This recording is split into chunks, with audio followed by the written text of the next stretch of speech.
Okay, so next question 3.8.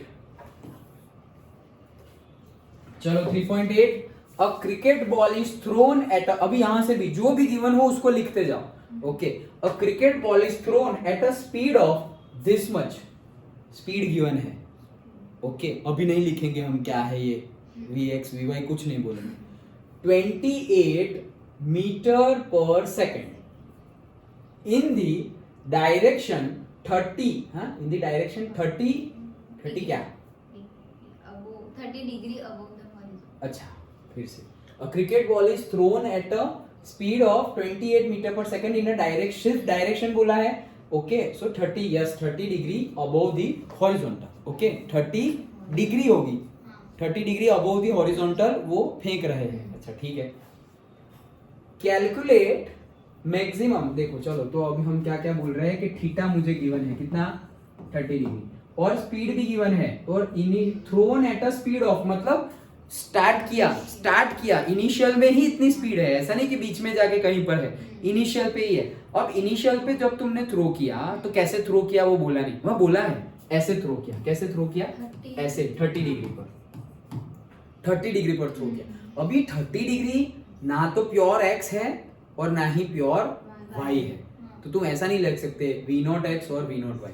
सिर्फ v0 रखो अभी, क्योंकि ओवरऑल v0 और v0 x और y दोनों मिलकर मतलब के square root of v0 x का स्क्वायर प्लस v0 y का स्क्वायर, उसका आंसर गिवन है तुम्हें, जो भी गिवन है 28. डन. ओके, क्यों? क्योंकि अगर हॉरिजॉन्टली बोलते तो हम ले लेते v0 x, वर्टिकली बोलते तो हम ले लेते v0 y, लेकिन 30 डिग्री के साथ मतलब ऐसे मूव करेंगे तो ये तो x में भी मूव हो रहा है और y में भी मूव हो रहा है. सिंपल. ओके, समझ में आया क्यों लेंगे?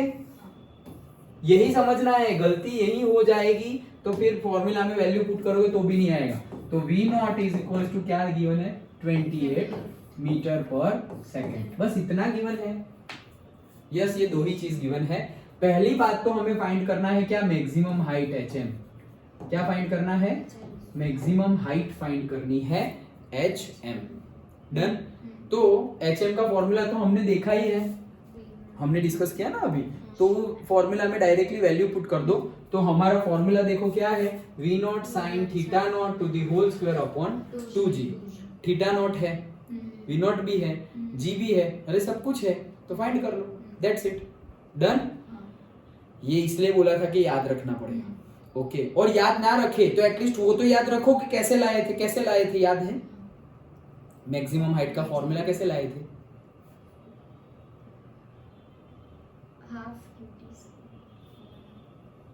क्या मैक्सिमम हाइट मतलब डिस्प्लेसमेंट की बात है. डिस्प्लेसमेंट के लिए फॉर्मूला एक है हमारे पास, s is equal to ut plus half a t square. तो हमने पहले लिखा था s is equal to ut plus half a t square. इसलिए मैंने बोला मुझे तो याद नहीं, लेकिन मुझे डिराइव करना याद है. ओके, तो s is equal to ut plus half a t square. x के लिए लिखेंगे v0 xt plus half ax t square और y के लिए लिखेंगे v0 y t plus half ay t का स्क्वायर. यही बनेगा. डन. अब क्या है हमारी मैक्सिमम हाइट? तो मैक्सिमम हाइट मतलब वर्टिकल की बात चल रही है, मतलब y की बात चल रही है, तो x को भूल जाओ अभी, y की बात चल रही है. अच्छा, तो y की बात चल रही है तो उसमें ay तो क्या था? Minus g. ay तो माइनस g था. ओके, तो y इज इक्वल टू अब v0 y को v0 के कंपोनेंट के फॉर्म में लिख सकते हैं ना हम, v0 sin थीटा नॉट. याद आ गया? v0 तो v0 x और v0 y. तो v0 x क्या है? v0 cos थीटा और v0 y क्या है? v0 sin theta naught into t plus का हो जाएगा माइनस, क्योंकि ay g है तो माइनस g है, तो ay is equal to minus g t का स्क्वायर. इतना था हमारे पास. y इज इक्वल टू ये. अब इसके आगे हम कैसे बढ़े थे? हमें मैक्सिमम हाइट पर जाना है, तो मैक्सिमम हाइट पर जाने के लिए मैक्सिमम टाइम लगेगा. मैक्सिमम हाइट पर जाने के लिए मैक्सिमम टाइम लगेगा और मैक्सिमम टाइम का फॉर्मूला हमने डिराइव किया है, वो भी डिराइव किया. वो भी याद ना हो तो वहां भी डिराइव कर लो, और वो याद हो तो directly v0 sin theta not upon g. Okay, तो वो याद है तो v0 sign theta not, T की जगह टीएम रखेंगे और TM is equal to what, v not sine theta not upon g, और यहाँ पे माइनस हाफ जी, और टी की जगह वापस लिखेंगे v not sine theta not upon g to the whole square. तो हमारा फॉर्मूला y का मिल गया था हमें, क्या, v not sine theta not का square upon g, v not sine theta not का स्क्वायर अपॉन जी स्क्वायर, और ये जी, एक जी तो कट हो गया, एक जी तो कट हो गया, मतलब हमारे पास रहा क्या, v nought square sine theta not का भी स्क्वायर डिवाइडेड बाय जी, क्योंकि एक था उसमें से आधा गया तो आधा बाकी रहा, वही हमने एक्स में एज्यूम किया था ना। तो v not sine theta nought square, इसका भी स्क्वायर डिवाइडेड बाय आधा बचा जी, बट आधा बचा मतलब हाफ, तो ये हमारा था HN, तो आ गया ना HN। ओके, तो वैसे हाँ, इतना टाइम नहीं है हमारे पास, एग्जाम में इतना टाइम नहीं है, मार्क्स तो आ जाएंगे बट इतना टाइम तुम डालोगे तो फिर बाकी का भी लिखना है हमें, तो याद रख लेना is the best option. But in case भूल जाए, ओ यार साइन थीटा था या कॉस थीटा था, तो भाई कर लो तुम, ऐसा हो तो डन। ओके, तो ऐसे आएगा, ये भी कब मिलेगा, जब टीएम का फॉर्मूला तुम्हें याद हो, जैसे अभी याद हो तो टीएम का डाल दिया, अभी टीएम का भी नहीं याद, मैक्सिमम हाइट का फॉर्मूला ही नहीं याद है, तो वो भी हमने डिराइव किया था कि मैक्सिमम टाइम का फॉर्मूला, सॉरी मैक्सिमम टाइम, तो कब पहुंचने के लिए, मैक्सिमम टाइम मतलब वाई मैक्स, मैक्सिमम टाइम मतलब वो वाई मैक्स, तो वाई मैक्स जब था तब क्या जीरो लिया था हमने, वी वाई जीरो लिया था, वेलोसिटी इन वाई डायरेक्शन हमने क्या लिया था, जीरो। तो हमारा जो वेलोसिटी का फॉर्मूला था v is equals to u t, v is equals to u plus a t. Okay, ये हमारा फॉर्मूला था, और y की बात है तो v y, v nought y, a y t, ये जो हमारा फॉर्मूला था उसमें हमने क्या लिया था, वी वाई जीरो लिया था, वी वाई, तो ये जीरो लेंगे और वी नॉट वाई की जगह क्या लिखेंगे, वी नॉट वाई है तो sine theta naught into t minus g into t, अब ये इस साइड चला जाएगा, तो g t is equals to v not sine theta naught, तो बन गया ना t is equals to v not sine theta naught divided by g, ये रहा। ओके, तो एटलीस्ट डिराइव कैसे किया वो अगर बेसिकली याद रह गया तो तुम कुछ फॉर्मूला भूल भी जाओ तो भी याद आ जाएगा और तुम लिख दोगे। डन, कंसेप्ट ही याद रखना है कि अच्छा कैसे डिराइव किया था, तो डिराइव करना मतलब क्या, मैक्सिमम हाइट, तो मैक्सिमम हाइट के लिए उसमें टीएम डाला था, टीएम मतलब मैक्सिमम टाइम, तो मैक्सिमम टाइम कब, जब मैक्सिमम हाइट पे जाएंगे तभी मैक्सिमम, तो मैक्सिमम हाइट पे जाएंगे तो उसके लिए वेलोसिटी इन वाई, मतलब मैक्सिमम हाइट पर पहुंच गए, अब ऊपर कोई वेलोसिटी नहीं है, मतलब वी वाई जीरो है, तो वी वाई की जगह हमने जीरो रख दिया, और फिर ये फॉर्मूला आ गया था, ये फॉर्मूला फिर इसमें रखे तो ये फॉर्मूला आ गया था। डन। ओके, तो डेरिवेशन अच्छे से याद हो, जो आज ही किए हैं हमने उसकी प्रैक्टिस करो, वो याद होंगे तो इजीली न्यूमेरिकल सॉल्व हो जाएंगे। वैसे फॉर्मूला तो याद करने ही है, ओके, ये सब तो इनकेस भूल जाए तो है, ये इजी मेथड है सर, ये ही अच्छा है, इतना को अटपटा याद रखे नहीं, बहुत ज्यादा टाइम कंज्यूम होगा, इससे अच्छा है याद रख लो। ओके, सो बस इसमें वैल्यू पुट करो, वी नॉट की वैल्यू गिवन है, साइन थीटा की वैल्यू गिवन है, साइन 30 मतलब क्या 1/2 है, वैल्यू पुट करो, दैट्स इट, आंसर आ जाएगा 10 मीटर। और क्या फाइंड करना था, the time taken by the ball to return to the same level. ओहो, क्या था ये, क्रिकेट बॉल था, अच्छा, तो 30 डिग्री पे मारा वो वापस आ गया, अगेन टाइम, तो टीएफ बोला है यार, टीएफ बोला है तो टीएफ का फॉर्मूला लगाओ, TF is equals to 2TM, 2TM, TM में भी वी नॉट है साइन, अभी तो फाइंड किया, ओके सब कुछ ही है, तो डन, सब कुछ ही है तो आ गया।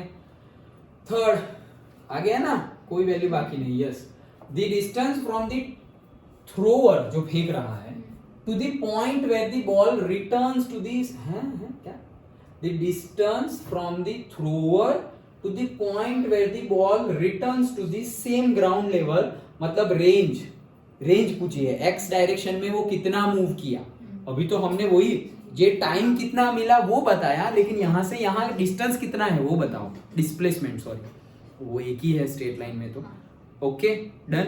सो वो बोल रहे हैं रेंज, तो रेंज का फॉर्मूला भी है हमारे पास v नॉट का स्क्वायर साइन 2 थीटा वाला, क्योंकि अभी हमने बोला ना रेंज x डायरेक्शन में मैक्सिमम कब होगी, जब थीटा 45 होगा तब मैक्सिमम, वही फॉर्मूला है ये। सो v नॉट का square sine 2 theta not upon g, theta nought कितना है 30 इंटू 2 हो जाएगा 60, साइन 60 होता है √3/2, वो वैल्यू यहाँ पे पुट करो, उन्होंने नहीं की है, हम पुट करेंगे और फिर हमारा आंसर आ गया, दैट्स इट। एग्जैक्ट शायद ना भी आए तो कोई बात नहीं, जो आए वो लिखो, नहीं आएगा मेरे ख्याल से।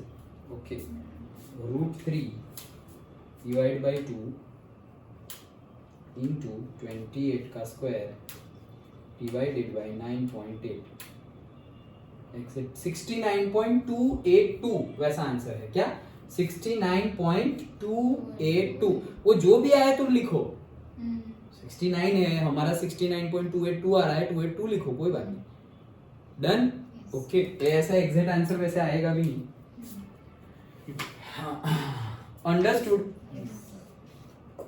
यहां आ जाएगा वापस 98 है, इसलिए क्यों 98 आता है 14 के टेबल में, तो ये एग्जैक्ट सही है। ओके डन, सिंपल था। ओके सो एक मिनट में तो यूनिफॉर्म सर्कुलर मोशन नहीं होगा, बट कहने का मीनिंग है ये सारे न्यूमेरिकल समझ में आए। सारे न्यूमेरिकल में बेसिकली न्यूमेरिकल तो तुम कर ही लोगे, अगर जो आज हमने ये डिस्कस किया वो सही आ गया, ये जो हमने डिस्कस किया वो कैसे डिराइव किया वो अच्छे से समझ में आएगा, न्यूमेरिकल में कुछ भी नहीं है। डन। न्यूमेरिकल में ध्यान रखने की बात क्या है, तुम वो जो वैल्यू गिवन है उसको क्या ले रहे हो, मतलब तुम्हें गिवन है सपोज इनिशियल वेलोसिटी इतने से फेंक रहे हैं और उसको ही तुमने vx ले लिया, भाई vx नहीं लेना था, इनिशियल मतलब v नॉट x लेना था, वैसी छोटी गलतियां ना हो जाए, अदरवाइज न्यूमेरिकल में कुछ नहीं है। डन।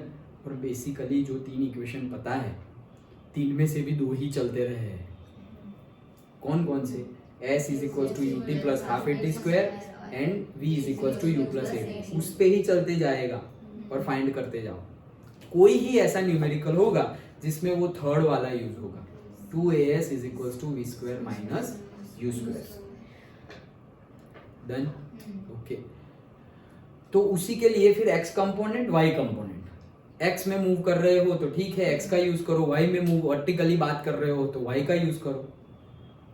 डन। और फिर वैसे ही वेलोसिटी का फॉर्मूला है, उसमें भी x और y, तो जब हाइट की बात चल रही हो, ऊपर नहीं जाने वाले हैं तो vy को ले लो 0, ऊपर अभी जाने ही नहीं वाले तो वेलोसिटी इन y तो होने ही नहीं वाली है, तो vy को ले लो 0, तो फिर आगे बढ़ो। डन। ओके तो सर्कुलर मोशन एंड न्यूमेरिकल, तो नेक्स्ट चैप्टर में, नेक्स्ट क्लास में हमारा चैप्टर कंप्लीट हो जाएगा। Okay so that's it for today.